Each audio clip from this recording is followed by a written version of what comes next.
There's a lot of different things that contribute to healthy living, and I think storytelling is just one of them. Storytelling is a big part of our culture, it's a big part of our history, non-First Nation, First Nations alike, and that's how we pass down those teachings and those lessons. Dip netting with Dad, it's been kind of a fun adventure.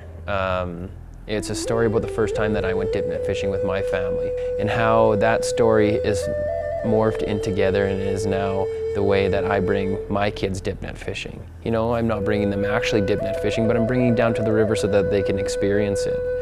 So dip net fishing is a big part of the way that I spend my summers. It's a big part of the way that we spend summers as a family preparing fish. But it's a story that I think that needs to be told, especially for First Nation kids in my area. I mean, it's tough really because we have a lot of issues going on with those youth, and just getting something that they can find pride in and that they can feel really proud about is dip netting with Dad, in my opinion. I mean, that's one small step in telling the story of Williams Lake. My first salmon! Dad helped me get the fish into the pit, slap, slap, slap. I was grinning from ear to ear, but I didn't stop. I dipped my net right back into the water. Like, not all stories are gonna be positive.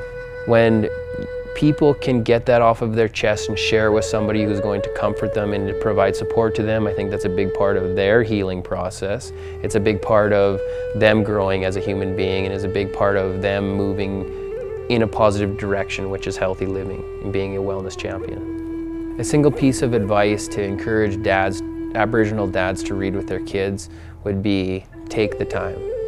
Take the time to read to their kids. Take the time to not only read to their kids, but spend time with their kids in a more meaningful way. Reading is just one part of that.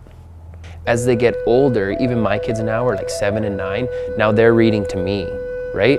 And that's what we like to see. Those kids are not only reading picture books to you, but they're reading novels to you. They're reading a chapter before bed. And how proud is your kid reading to you at night, putting you to bed as a young adult? That's cool stuff. Telling a story is a good thing, it's an awesome thing, and they do it regardless of if they know they're doing it or not. So just encouraging it in those young dads and those grandpas and those uncles and those cousins to, you know, read to each other or whatever.